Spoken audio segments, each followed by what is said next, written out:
7 pertandingan sisa PSM Makassar untuk menentukan nasib di Super League musim depan. Kompetisi BRI Super League sudah memasuki masa-masa tegang dan menentukan di penghujung musim. Salah satu tim yang nasibnya juga dalam keadaan berat yaitu PSM Makassar yang harus berjuang menjauh dari zona merah untuk saat ini.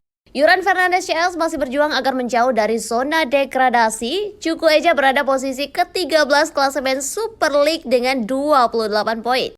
Sampai berakhirnya di pekan ke-27, PSM Makassar gagal menjauh dari zona degradasi dan masih harus bersaing ketat.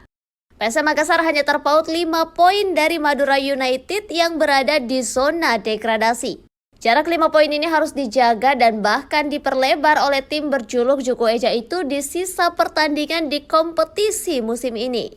Masih ada 7 pertandingan sisa yang harus dimainkan dengan catatan 4 laga kandang dan tentunya 3 laga tandang.